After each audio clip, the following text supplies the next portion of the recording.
Vous écoutez le 13e étage avec votre animateur Jean-Philippe Jalbert et ses invités JP Jalbert. Chaque semaine, on reçoit des entrepreneurs qui viennent nous parler de leur parcours et échanger sur des sujets qui les concernent.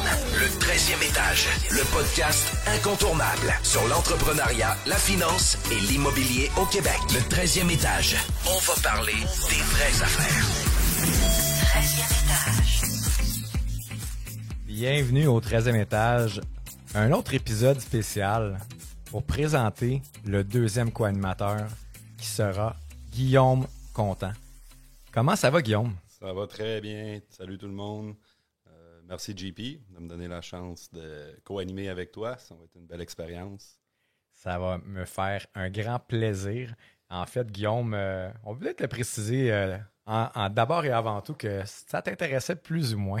Écoute, moi je suis investisseur immobilier. Je suis quelqu'un de très cartésien, quelqu'un de très logique, mais pas vendeur, pas animateur. Donc oui, mes gars, c'est une belle expérience, on va s'essayer. Puis... Je trouve ça cool que tu acceptes et que tu sors de ta zone de confort à faire ça avec nous. Donc, tu vas être co-animateur dans le fond de quelques épisodes au courant de la saison. D'abord et avant tout, l'épisode d'aujourd'hui est spécialement pour toi. On veut savoir qui c'est Guillaume Contant. Fait qu'on va parler de moi. Faudrait l'appeler Guillaume Contant pour savoir. Attends, on va l'appeler. Guillaume! Moi, en fait, après ma part, je suis électromécanicien de métier, donc un gars de métier. J'ai lâché l'école assez de bonne heure. Pas parce que j'étais pas bon, mais parce que ça fitait pas avec moi. Là. Je me présentais pas, puis j'avais d'autres choses à faire. Donc, je suis quelqu'un qui bouge beaucoup de sport, donc c'est ça. Pour ceux qui comme moi, qui sont un peu ignorants et qui comprennent rien de rien, c'est quoi un électromécanicien? Qu'est-ce que ça fait dans les faits? Puis en fait, tu peux te dire un petit peu qu'est-ce que tu fais toi exactement, qui est quand même spécialisé. Là. En fait, un électromécanicien, c'est très, très vaste. Ça touche un petit peu à tout. En étant professionnel dans rien. Donc, on va toucher la mécanique, on va toucher l'électricité, on va toucher la plomberie. On touche à tout.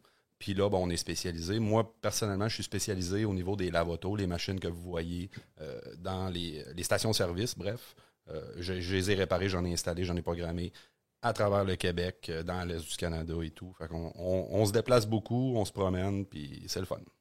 Puis comment ça a commencé l'immobilier pour toi? J'ai commencé l'immobilier. Mon père a fait un changement de carrière. Puis il est devenu courtier hypothécaire. Je me suis intéressé à ça quand il allait à l'école. Je suis quelqu'un de très autodidacte. Donc, je lisais ses livres quand il faisait ses cours et tout. Puis c'est un peu comme ça que la fibre de l'immobilier m'est arrivée, en fait. Je me suis intéressé à ça, puis je travaillais dans le pharmaceutique. J'étais sorti de l'école en électromécanique. J'ai commencé dans une grosse boîte pharmaceutique où que je m'occupais de tout l'immobilier. On avait 3-4 bâtisses commerciales et tout. Donc, j'ai vraiment trempé dans la maintenance de laboratoire, la maintenance de bâtiments. Puis là, j'ai dit, OK, je fonce là-dedans. J'ai acheté mon premier immeuble à revenus à l'âge de 22 ans. Puis j'ai commencé après ça, le classique, refinancer, racheter un autre immeuble, ainsi de suite. C'était pas aussi populaire, les formations, le contenu, l'information, on parle des années 2008 à peu près. Sur Facebook, c'était pas, on n'avait pas trop accès à l'information. Donc, je suis allé beaucoup essai-erreur au début pour partir, ce qui fait que ça a été un petit peu plus long là, dans mon cas là, pour avoir un parc d'envergure. Puis, dis-moi un peu dans quel type de bâtiment tu as investi, parce que c'est quand même unique quand tu m'avais parlé de ça la première fois, je fais comme, c'est... Fait que tu peux un peu dire c'est quoi ton parc immobilier où tu es rendu aujourd'hui, puis c'est quoi le genre d'investissement que tu regardais? Ça a changé un peu. Là. Quand j'ai commencé, j'ai acheté... en fait, mon premier immeuble que j'ai acheté, je l'ai acheté dans le but de le revendre. Je l'ai acheté à rabais. C'était une maison bachelor. Puis, bref, aujourd'hui, je la possède encore, cette maison-là. Au début, c'était un flip. Puis finalement, j'ai loué les deux. J'ai habité le sous-sol, je louais le haut, ça me coûtait rien vivre là. Mais je me payais quand même un loyer à moi-même. Fait que c'est comme ça que j'ai été capable d'accumuler une autre mise de fonds pour une autre maison et ainsi de suite. Puis je me suis spécialisé un peu dans ce type de maison-là sur la Rive-Nord de Montréal, des maisons bachelor, où c'est qu'on a des gros revenus pour le prix que ça coûte. Dans le temps, on parlait de MRB ou on parlerait de MRN, où les ratios ils étaient bons avec ce type d'immeuble-là. On n'a pas des toits plats à membrane qui coûtent cher à changer. C'est du Bardot qui coûtait 3 000 $ dans le temps à changer ça. Donc, tu achètes ça, c'est vide, tu peux l'optimiser comme tu veux, déjà là en partant.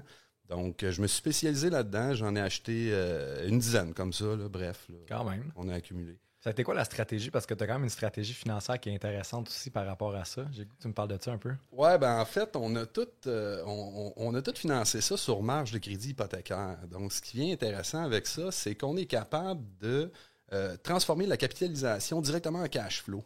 C'est un petit peu complexe, mais bref, on paye toutes les dépenses qui sont dans le but de faire de l'argent via la marge de crédit avec la capitalisation qu'on fait sur l'immeuble.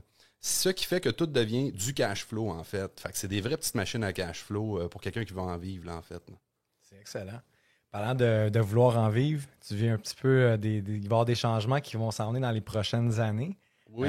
Parle-moi un petit peu de ça. Comment ça s'est orchestré un petit peu? Ben là, Ça a été quoi le mindset derrière tout ça? au moment qu'on enregistre ça présentement, ma conjointe Chantal est enceinte, puis notre bébé, qu'on ne connaît pas encore le sexe, devrait arriver dans la prochaine semaine. Donc, ce qui fait que j'ai déjà une petite fille de 20 mois présentement. Qui est déjà une vedette sur les médias sociaux, by the way, là, pour les gens. Oui, Emma, ceux qui me suivent, je m'amuse beaucoup avec ma fille, j'ai beaucoup de plaisir. Donc, ce qui veut dire que j'ai décidé de prendre un virage. Je suis allé faire du ski avec JP dernièrement. J'hésitais, puis là, ben, gars, on fait le grand saut, on lâche tout ce qui est électromécanique, puis on ne fait que de l'immobilier. Je peux me le permettre. J'ai la chance, si on peut appeler ça la chance, j'ai travaillé pour, mais j'ai la chance d'avoir un privilège d'avoir un revenu de la classe moyenne grâce à l'immobilier, puis de pouvoir juste faire ça. Donc, si mon patron m'entend, il n'est pas au courant encore, mais on le salue. On le salue. C'est vraiment intéressant. Puis, en fait, on peut peut-être citer un peu la discussion qu'on avait eue où, à un moment donné, j'étais un gars de famille. Moi, c'est vraiment ça qui m'a marqué chez toi. En fait, Guillaume, on s'est rencontrés sur Facebook. Là. C'était comme un peu les sites de rencontres. Là, exactement. Avec le banc, on y viendra, mais en fait, on s'est connus, on a commencé à se jaser parce qu'on se trouvait sympathique, on se trouvait pertinent sur les commentaires. Et voilà, on aime déconner un peu, on est des bons vivants, on aime niaiser. Ça a commencé comme ça, puis en fait, on s'est rencontrés, puis c'est un peu comme ça que j'ai été inclus dans on peut aller là, dans le fond, le groupe du banc de l'immobilier privé. Ben exactement. Le banc d'immobilier, en fait, c'est moi qui l'ai parti, le banc immobilier, avec ma gang, bien entendu. Si on recule, là, à peu près 3 ans, on était une petite gang d'investisseurs, peut-être une dizaine dans ce temps-là, qui s'est fait un petit mastermind. Si on veut un cerveau collectif, où c'est qu'on était tous ensemble, puis on a nommé ça le banc de l'immobilier, puis on est parti avec ça. C'était un groupe privé, si on veut.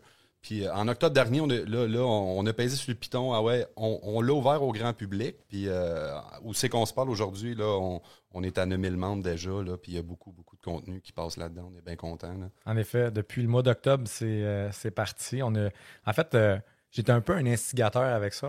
J'étais rentré dans le groupe privé quelques mois avant, puis à un moment donné, on avait différentes discussions par rapport à un peu les faux nez, hein, tout ce qui est un peu de faux, de peddler en immobilier. J'en parle souvent, les gens qui me connaissent, c'est des choses qui me dérangent. Puis on est dit, on devrait partir une page qui va être vraiment, qui n'aurait pas de monétisation, donc pas de profit, pas de commanditaire, pas de pub. On fait ça bénévolement, puis on veut que ça reste bénévole. On n'est pas là pour aller chercher de l'argent, on n'est pas là pour vendre des trucs. On essaie d'être une place publique, un terrain neutre, où c'est que le monde peut venir partage de connaissances, parce que c'est ce qui m'a freiné un peu au départ, dans mon cas. Donc, donner la chance à d'autres personnes, autant que présentement, je fais du mentorat pour certains investisseurs que j'en parle pas beaucoup. Je le fais gratuitement, je le donne parce qu'on l'a fait avec moi dans le passé, ça m'a aidé, j'ai cheminé, j'essaie de donner, puis de voir mes jeunes padawans, comme j'appelle, là, réussir pour faire des achats, là, c'est le fun. Ah, c'est vraiment gratifiant, puis c'est un peu des valeurs qu'on partage les deux. J'aide beaucoup les gens, puis en fait, moi, c'est mon why dans la vie, là, tout le monde le sait, je le dis ouvertement. Moi, à un moment donné, l'argent, c'est une conséquence. Après ça, une fois que tu es indépendant financièrement et tu as tout l'argent que tu as besoin, tu vas faire quoi? J'ai le goût de retransmettre mon savoir, les choses que je sais. J'en sais pas tant que ça, mais ceux que je sais, je les maîtrise bien.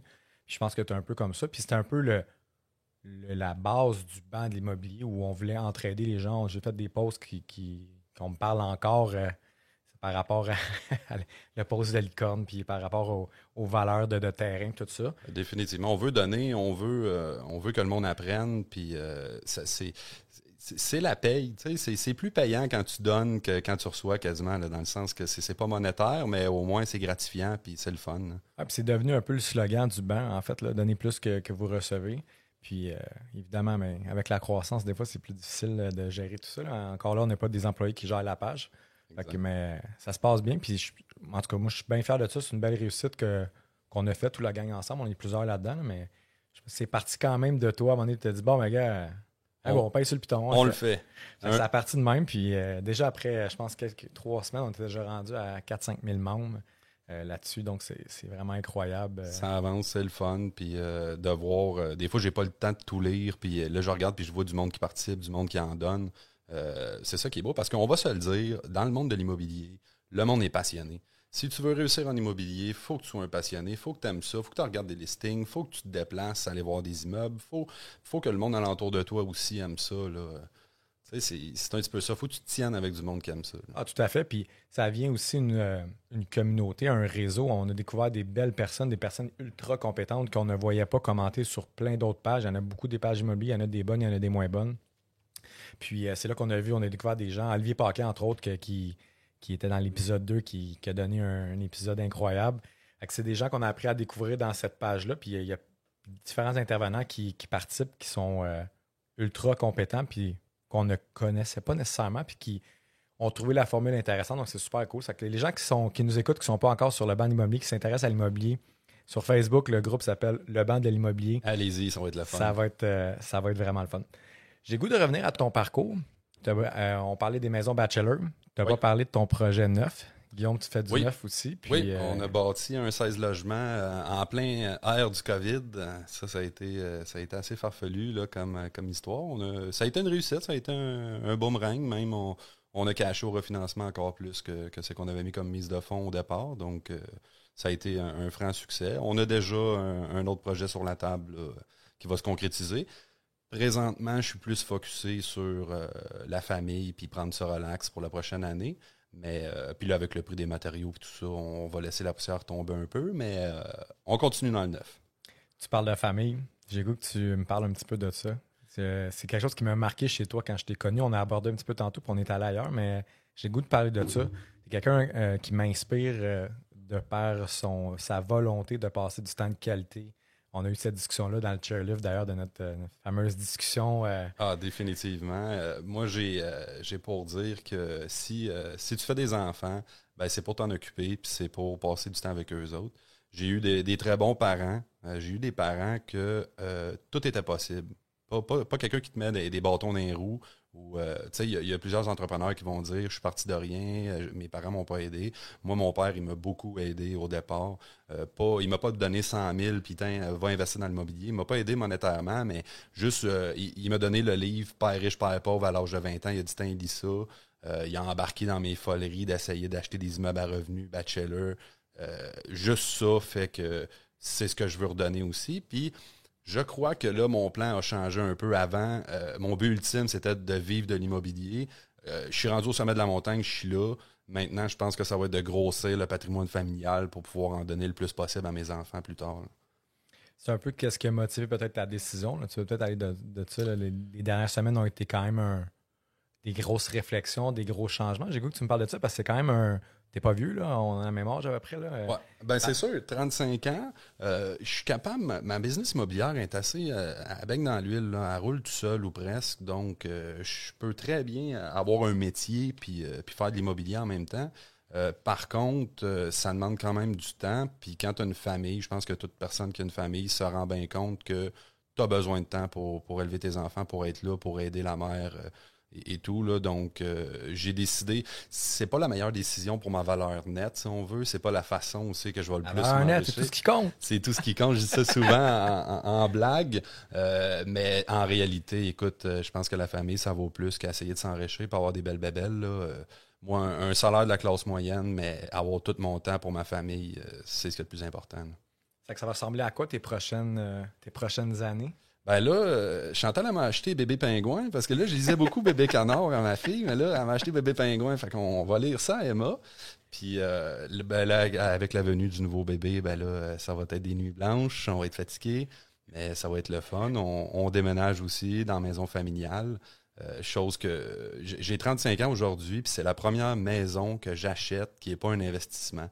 Donc, j'ai toujours été en retard un peu. Tu sais, mes amis avaient des beaux chars. Moi, je roulais encore en minoune. La journée que je me suis acheté un beau char, mes amis avaient déjà des maisons. Moi, je vivais encore dans un bachelor de maison, une maison à revenu que j'avais.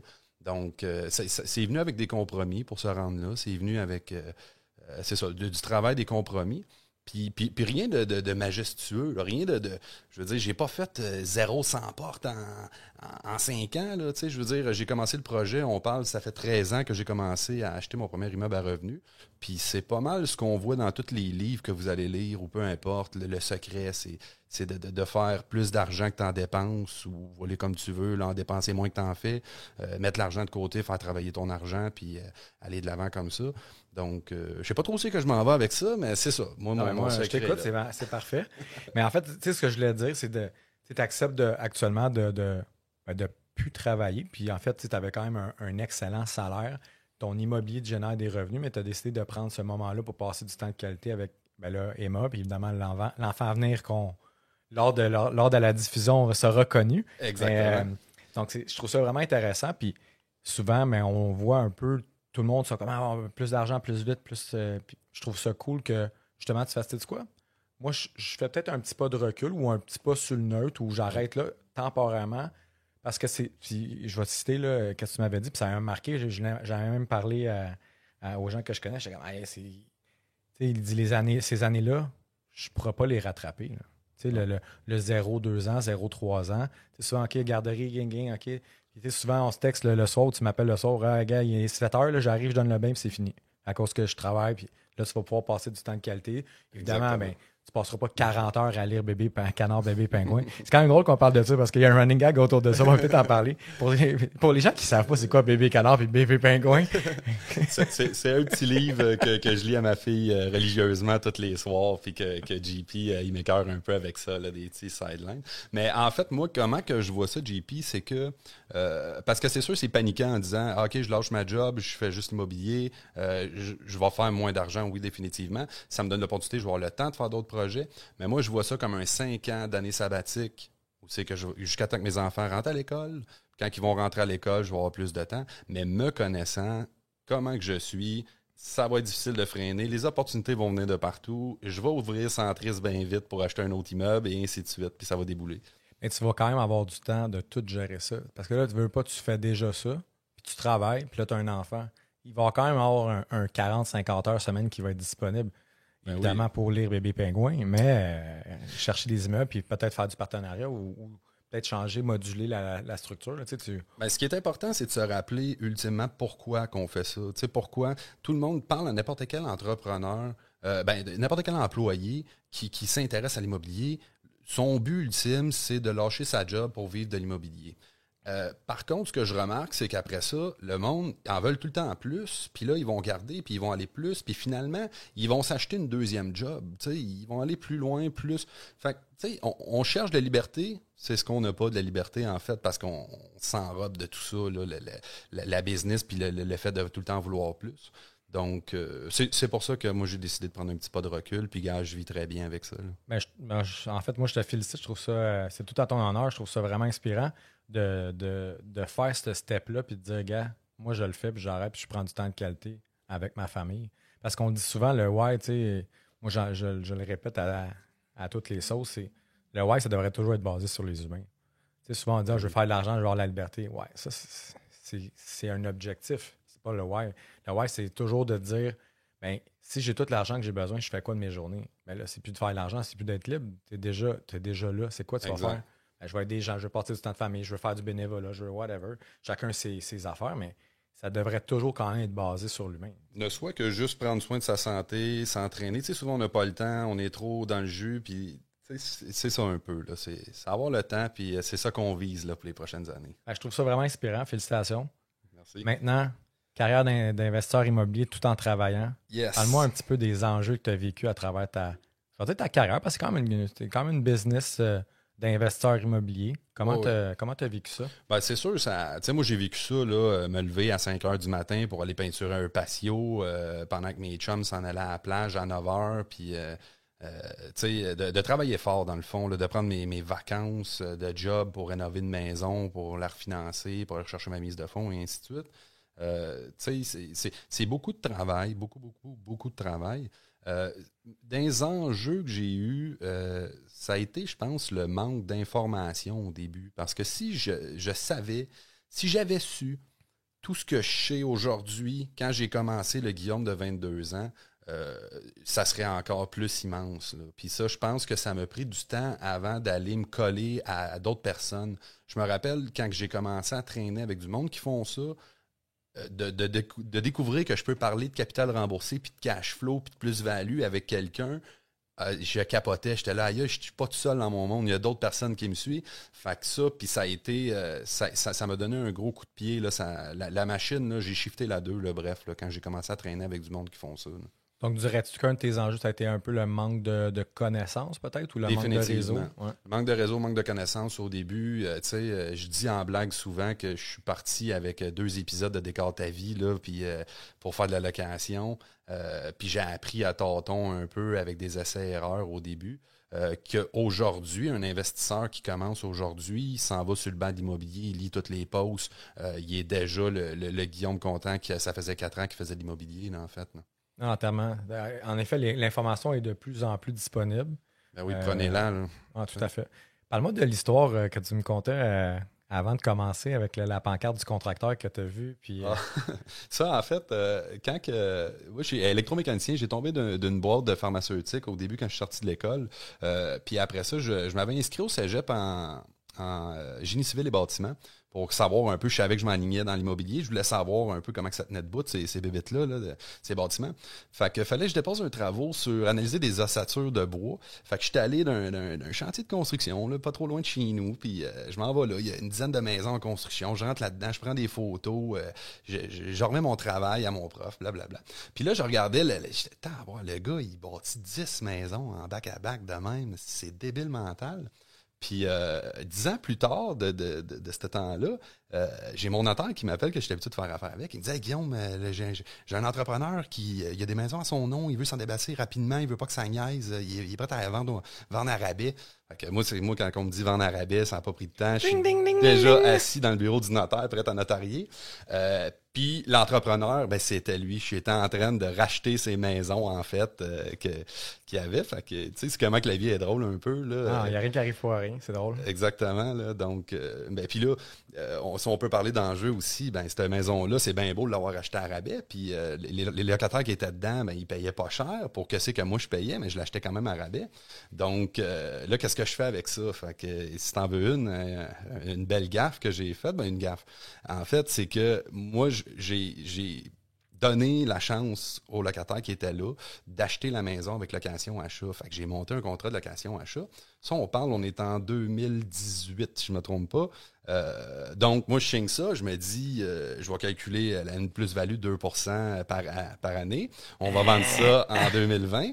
Donc, ce que j'avais oublié dans mon tableur, c'était pandémie mondiale, en fait, et augmentation de 21% des valeurs des maisons. Donc, j'ai notarié dernièrement la maison, que je suis super content, des bons locataires, on peut dire, mes acheteurs, en fait. Et ils étaient super contents d'acheter une maison. À rabais. à rabais. Puis, tu sais, j'ai laissé un bon 60-70 000 sur la table. J'ai fait ma pièce dans le deal. Tu sais, c'était bon pour moi en 2018. Ça aurait pu être encore meilleur, mais gars, c'est ça. Que veux-tu? On ne contrôle pas le futur, hein? Non, c'est ça. Ben, peut-être que je le ferai d'une autre façon la prochaine fois, mais je suis bien content pour... tu sais, à un moment donné, il faut en donner aussi, là. Puis eux autres, ils ont fait un bon coup. Ils ont redressé leur crédit, puis ça a bien été. Ben, c'est une belle histoire malgré tout là, pour eux. Parle-moi de tes forces, les choses que tu as bien fait puis qui fait que tu es où ce que tu es aujourd'hui. Ben, un peu comme je t'expliquais tantôt, j'ai pas fait... tu sais, je veux dire, mon histoire n'est pas à succès dans le sens que j'ai pas déplacé des montagnes. D'accord. Ben, ce que je veux dire, c'est que je connais des entrepreneurs, j'ai des amis là, qui sont pas mal plus agressifs puis ça avance beaucoup plus vite. Moi, je suis plus profiter de la vie pendant ce temps-là en même temps, tout en mettant de l'argent de côté et tout. Donc, moi, je pense qu'une de mes forces, ça a été d'avoir un plan à 22 ans puis de l'avoir gardé en tête, avoir gardé le focus pendant une décennie complète. C'est là qu'on s'en va, puis on déroge pas du plan, on s'en va là.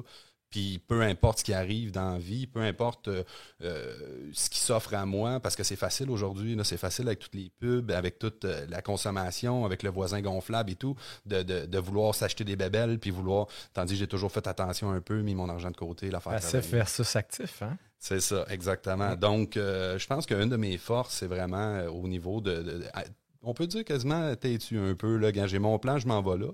Puis d'être autodidacte aussi, là, d'être capable, tu sais, autant que je parlais que ça m'a pris du temps avant d'avoir de l'information, que je suis capable d'absorber beaucoup d'informations. Je suis capable de parler autant avec un comptable qu'avec un entrepreneur et tout, là.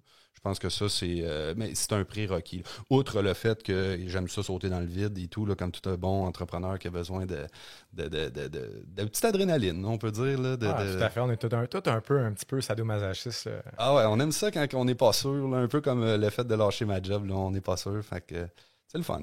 C'est un bon feeling quand même. Ah ouais. Quand t'es dedans, t'es pas trop sûr, mais après tu te dis hey, j'ai-tu bien fait, hein? C'est le fun, tu te sens vivant dans ces moments-là, là, un peu comme ma construction neuve, quand on est parti au BAT, là, on a bâti avec un prêteur privé, un vieux monsieur Charbonneau, que je salue d'ailleurs, là, super gentil, super sympathique, qui a cru en nous, qui nous a passé, écoute, on avait 10% pour bâtir le projet, là, fait que bâtir un projet de plus de 3 200 000 là, avec 10% de mise de fonds, c'était corsé, puis on a vécu des belles sensations là-dedans. Ah, mais c'est exactement ça, l'immobilier. Hein. Des fois, on a une promesse d'achat, on a un deal, on est comme bon, il faut trouver l'argent, puis des fois, mais c'est des solutions qui sont plus risquées peut-être dans certaines choses quand on est beaucoup leveragé. Là. Ça fait que, définitivement. Puis ça a un impact, hein, sur ta vie personnelle, tout ça. Là, tu sais, quand tu risques beaucoup, puis on dirait que tout le reste a peu d'importance. Que tu focuses juste sur ça. Puis ça, c'est quelque chose que j'ai appris à gérer avec le temps puis que je trouve important pour les entrepreneurs qui ont des enfants, d'être capable de faire la part des choses. Là. On salue Chantal, qui a une patience extraordinaire. Elle m'a demandé de le citer. Oui, Chantal, d'ailleurs, qui est très, très patiente avec moi, qui est aussi une investisseur immobilier. Chantal, elle a des placements dans l'immobilier, elle a des maisons. Donc, c'est super le fun là, d'avoir une compagne qui te suit là-dedans. Là. Ça, c'est sûr que c'est majeur aussi. Tu parlais de ton plan tantôt. J'ai le goût que tu me dis que c'était quoi le plan quand tu as commencé à 23 ans? Tu as dit j'avais un plan, je l'ai suivi. Oui, exactement. Ben moi, c'était d'acheter le maximum de maisons bachelor jusqu'à temps que je sois plus finançable dans le résidentiel. Que les ratios ne fonctionnent plus. Exactement. Puis écoute, ça a marché là. Je suis plus finançable au niveau personnel. Là. C'est tous les prêts que je vais faire dans le futur, ça va être du commercial, c'est sûr et certain. Mais je pense que c'est une belle bébite, ça, le financement résidentiel, à aller saigner avant de. Tu sais, souvent, là, on va dire que d'aller dans le 6+, puis aller foncer, blablabla. C'est pas une mauvaise idée de le faire là, quand on a des idées de grandeur et tout. Ça dépend du profil. Exactement, mais je pense que en tout cas dans mon cas, dans le résidentiel, ça a marché, puis on a saigné le résidentiel comme il faut, si on peut dire. C'est parfait. Ouais. C'est une bonne nouvelle, puis c'est une mauvaise nouvelle en même temps. Là, mais... Ouais, c'est ça. Parle-moi un petit peu de... Selon toi, c'est quoi les caractéristiques... Tu en as parlé un petit peu, mais j'ai goût que tu me développes un petit peu sur... les caractéristiques d'un entrepreneur. C'est quoi que ça prend pour réussir, soit en immobilier, soit en business? Je pense que ça prend quelqu'un qui a confiance en lui. Même ça peut des fois frôler l'arrogance, là, mais tu sais, si il faut que tu sois inébranlable. Si tu ne crois pas à ton projet et tu attends que quelqu'un va venir t'aider pour le faire à ta place, ça ne marchera pas. Quelqu'un qui va réussir, je connais du monde qui sont super intelligents, par contre, qui n'ont pas la petite fibre de croire, de prendre des risques, d'aller plus loin. Si tu n'as pas ça ne marchera jamais. Tu ne seras jamais entrepreneur, tu ne fonceras jamais. Puis, les formules, c'est quand même assez simple. Faut que tu fonces, faut que tu sautes, faut que tu l'essayes, puis faut pas que tu aies peur de te planter. Intelligemment, bien entendu, des risques calculés, mais ça, c'est primordial. Tout à fait. Ça va revenir souvent, je pense, ce conseil-là de se faire confiance, parce que si tu n'as pas confiance en toi, comment les gens peuvent avoir confiance en toi? Exactement. Autant en tant que personne qu'en tant qu'entrepreneur, parce que là, souvent, on en parle souvent des fois d'être il y a des gens qui sont imbus. Il y en a que c'est négatif, il y en a que c'est quand même positif. Un entrepreneur, habituellement, ça va être quand même une personne qui est extrovertie dans la plupart des cas, qui va vouloir aller foncer. C'est important de croire en son projet, mais de croire en soi aussi. Souvent, les gens vont adhérer à la personne plus qu'au projet. Là. Oui, puis tu sais, quand quand tu es tout seul, là, moi je me rappelle quand on construit le chantier, j'étais avec un partner là-dedans, deux partenaires en fait. Puis, tu sais, quand que le petit gars, le petit électricien, il a un problème, là, il demande à son boss, puis là, son boss, il peut pas régler le problème. Là, il vient te le demander à toi, mais là, toi, tu peux plus te revirer pour demander à quelqu'un d'autre au-dessus de toi, là. Fait que t'es le dernier dans l'échelle, t'es en haut, là. Fait que ça, pour vivre avec ça, faut que tu aies une confiance en toi, faut que tu saches que tu t'en vas, puis il faut que quasiment tu fasses confiance à la vie, là, que ça va se placer, là, sans être, comment je pourrais dire, un peu pas imbécile, mais tu sais... un petit peu, ouais. Ben, en fait, pas ignorant, mais... c'est ça, là. On cherche le mot, là, c'est ça, ce mot-là. Licorne. Ouais. T'as pas un bruit de licorne, ouais. ton enfant? Mais non, mais en fait, être un peu insouciant, peut-être. C'est ça, exactement. Insouciant. On le coupera au montage. Nous autres, on n'est pas des animateurs de radio, on l'a dit. Exactement. Mais, non, c'est tout à fait. Des fois, à un moment donné, il faut qu'il y ait quelqu'un qui se statue, qui ose, qui prenne la décision, puis qui vive avec. Puis des fois, ça peut être une bonne, des fois, ça peut être une moins bonne décision. Mais ça fait partie de la game. Exactement. Les conseils que tu donnerais à des gens qui veulent se lancer? Je vais parler dans ce que je connais. Au niveau de l'immobilier, il y a beaucoup... C'est une game de savoir, si on veut. Pas se précipiter, de bien s'informer.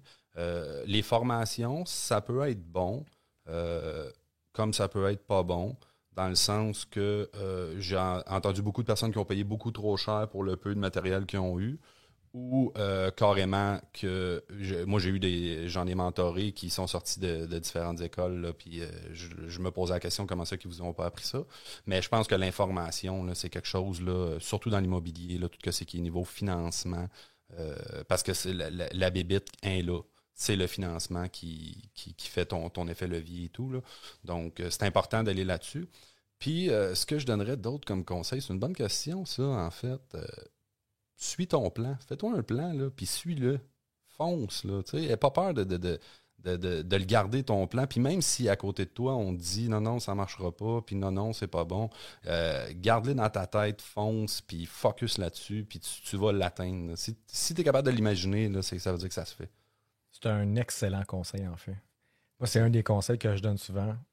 Fais ta trace, écoute pas les autres, parce que quand tu vas commencer, que ce soit même ta famille proche, souvent, ou tes amis vont dire ben non, ça n'a pas rapport à ton affaire. Moi, ça m'est arrivé quand j'ai commencé.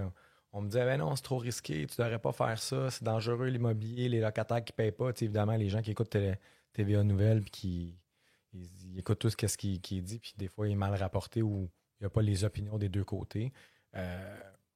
Ben, si tu écoutes ça, tu ne feras jamais. Tu vas dire ben non, ben là, moi, j'ai foncé puis j'ai dit gars, c'est ça que je veux faire. Prendre les conseils de quelqu'un qui fait ce que tu veux faire, là, comme que. Exactement. Pas mon oncle Serge ou Marcel là, qui disait hey, moi, je connais ça, l'immobilier, j'ai déjà eu une maison. Ah non, ça sert à rien. Là. Va te tremper avec du monde qui le font vraiment, puis comment ça marche. Puis bien souvent, eux autres, là, parce que tu sais, ce que vous voyez souvent, là, les investisseurs immobiliers, là, on met ça rose, là, tu vois ça à la TV, ils flippent des maisons, puis ils font. C'est quelque chose d'autre dans la vraie vie. Là. C'est pas stagé comme ça, puis c'est pas le bonheur tout le temps. Là. C'est rough, puis c'est dur. Fait que un bon mentor va te dire la vraie couleur de tout ça, là, puis ça va t'aider là, à t'enligner aux bonnes places. Oui, puis tout à fait, ça dépend du profil. On parlait des formations qui sont bonnes, il y en a qui sont moins bonnes. Il y a des gens qui sont complètement peddlers puis faunés. Je pense que c'est bon de demander à des gens qui ont fait les cours puis savoir comment ils ont trouvé ça positivement et négativement. Moi, j'irais même à dire que si t'es pas sûr, si t'es quand même mieux d'aller payer pour te former, t'es quand même mieux de... Parce que, écoute, tu peux faire des grosses gaffes en immobilier. Là. Moi, je touche du bois présentement parce que j'en ai pas fait des grosses qui m'ont coûté cher. Par contre, ça peut aller vite. Là, puis... Ah, clairement, on est toujours aussi bon que notre dernier projet en immobilier. Parce que quand tu réinvestis tous tes capitaux, après ça, si ça ne fonctionne pas, tu perds tout. Là. Exactement. Puis ça, c'est quelque chose, hein, parce qu'on est souvent tout le temps all-in. On rassemble toutes nos petites miettes, là, puis après ça, on met ça dans un projet, puis là ça passe, c'est le fun, on reprend tout. Puis là, on dirait que quand tu commences, tu n'as pas grand-chose à perdre. Tu sais, tu as mis un petit peu d'argent de côté, ou puis là, tu lances ça. Mais plus tu grossis, plus tu en as, plus qu'on dirait que tu en as à perdre, puis plus que ça joue sur le moral un peu. Puis, fait que moi, je suis même à me demander quand est-ce que ça va arrêter tout ça. Autant j'aime ça, faire ça, que autant je me dis, il va y avoir une tranquillité à un moment donné. Parce que ce que j'ai remarqué, là, tantôt, j'ai dit que si tu parles à n'importe quel employé, ce qu'il veut, c'est faire de l'immobilier pour lâcher sa job. Mais quand tu parles avec un investisseur immobilier, là, tout ce qu'il veut, c'est lâcher l'immobilier pour tout mettre, avoir assez de capitaux pour tout mettre à la bourse ou dans un fonds commun. En gestion privée, avec un prêteur privé, mettons, prêter exactement, son argent. prêter son argent. Tu sais, le monde, un moment donné, il se tanne aussi là, d'être investisseur immobilier parce que c'est des gros risques. Puis si on lit n'importe quelle biographie d'entrepreneur qui a réussi, tôt ou tard, un moment donné, ils se mettent all-in, ils foncent, puis ça, ben, ça vient avec un lot de stress, puis ça vient avec un lot d'inquiétude ou de nuit où c'est qu'on dort pas tout le temps. 100%. C'est drôle que tu parles de ça parce que je suis un peu dans cette réflexion-là actuellement où, évidemment, tout le monde essaie, là, je fais du neuf, développement neuf, on a plusieurs projets à venir, puis là, évidemment, le coût des matériaux, le coût des logements, tu sais, on loue quand même dans la braquette supérieure, nous, mais à un moment donné, il y a quand même des limites, là, tu sais, parce que on en parle aujourd'hui, mais tu sais, un 5,5, ça va te louer 2700$ à Saint-Hubert? Je sais pas. Tu sais, à un moment donné, il y a une limite que les gens peuvent atteindre, puis il y a une limite où l'équilibre. On parlait de financement. Moi, c'est vraiment ça qui a fait que j'ai réussi. Les connaissances, je suis un ancien planificateur financier. Je maîtrise bien la finance, mais c'est là la magie. Souvent, on parle des coûts de construction, mais si mon loyer monte de la façon proportionnelle à mon coût de construction, il y en a, tu sais, la dynamique, puis que la SCHL reconnaît, il n'y en a pas de risque. Dans le fond, si tu connais bien cet élément-là de la finance, du financement, tu lui as parlé, c'est comme ça que tu as grandi. Ça vient des deux côtés aussi. Là, autant on parle que le financement, c'est important, que quand on regarde de l'autre côté, c'est important un bâtiment, là, parce que tu achètes un bâtiment, tu n'achètes pas un financement. Là. Donc, ton bâtiment, moi, dans mon projet de neuf que j'ai fait, je me suis associé avec un entrepreneur qui est très compétent. Puis, quand même bien que je suis allé au cégep en génie civil et bâtiment pour apprendre à construire un immeuble, puis lire des plans, puis tout ça. Je savais tout ça. Quand je suis arrivé, puis je l'ai vu aller sur gérer un chantier de construction, j'ai dit, OK, c'est un autre game, c'est un métier en soi, c'est un art là, de faire ça, puis de tout mettre ça, toute la logistique de ça et tout. Clairement. Donc, je pense que c'est les deux. Tu sais, si on est capable de construire pas cher, si on est capable d'aller chercher, maximiser le financement, louer tout le marketing en arrière de ça pour louer des logements bien hauts, mais là, c'est sûr qu'on navigue un peu dans des eaux incertaines là, parce que ça a tellement élevé autant la valeur des immeubles, autant le prix des matériaux puis les loyers. Je pense que le monde sont un petit peu étourdis, là, tout ça. Là, non, tout à fait. Puis qu'on comprenne bien, là, je n'étais pas en train de dire que c'était pas important le bâtiment. Ce que je dis, c'est que souvent les gens disent ça n'arrête pas d'augmenter. Oui, ça augmente, mais les loyers augmentent de façon plus ou moins proportionnelle. Exact. Actuellement, ça, à un moment donné, c'est juste d'avoir cette équilibre-là où à un moment donné, si les loyers arrêtent et la construction continue à augmenter, là, évidemment, on s'entend que ça va se recalmer peut-être la construction au niveau des prix une fois que la production, puis éventuellement, on va passer à travers cette histoire de COVID-là. Là, mais... Il y a quelque chose que j'aime beaucoup là, ces derniers temps, c'est de parler avec des investisseurs immobiliers, mais des vieux. Tu sais, quand je parle de vieux, là, je te parle de monde qui ont vécu. Ouais, c'est ça. Routiers. Puis, tu sais, je te parle un peu de mon prêteur privé, M. Charbonneau, pour qui j'ai tellement de respect parce qu'il nous a tellement aidés. Lui, il a vu neiger 85 hivers, là, tu sais, je veux dire. Lui, il a connu quasiment l'après-guerre, là. Donc, puis les gens qui sont pas bons en mathématiques, ça il y a quel âge, ça? 85 ans. OK, parfait. Tout ça pour dire que lui, quand il te parle, parce que là, c'est bien le fun, c'est bien beau, tout a pris de la valeur, les loyers, ça pop, les valeurs immobilières, ça pop. Mais là, le retour du balancier peut s'en venir aussi. Là, on peut aller de l'autre bord complètement, là, parce que ça existe. Là. Tu sais, ceux qui me disent là, que la plus-value, là, calculée à 2% par année, là, c'est d'emblée que ça va toujours être là. Ça peut que ton immeuble ne batte pas l'inflation un jour. Là. C'est possible. On ne le sait pas. Ça dépend de la politique monétaire, comment on est au Canada quand même. Là, ils ont un certain contrôle. Mais ça reste que ça peut aller de l'autre bord. Donc, de parler avec des personnes plus âgées comme ça qui te ramènent un petit peu à l'ordre de dire, gars, c'est bien beau, là, mais le contraire existe aussi. Ça l'ouvre les horizons. Qui ont vécu les intérêts entre 12 et 15% sur les prêts hypothécaires dans les années 80, fin 80, début 80, exactement. Ouais. Mais les valeurs des maisons n'étaient pas là. C'est une fois le salaire. C'est ça. Donc, c'est important là, de faire attention. Je pense que présentement, là, faut savoir ce qu'on fait présentement parce que dans les années 2000, c'était quand même facile d'acheter. 2008-2010, quand moi j'ai commencé, c'était quand même facile. Puis aujourd'hui, je pense qu'il faut s'informer. Ça finit en beauté ce passage. Ben, ça m'a fait plaisir, tout le monde. Vous allez me voir dans les épisodes, je risque d'être timide, mais vous allez me voir dans les épisodes avec JP.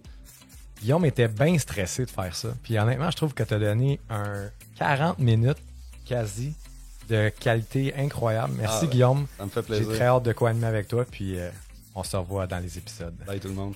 Au 13e étage, on va parler des vraies affaires.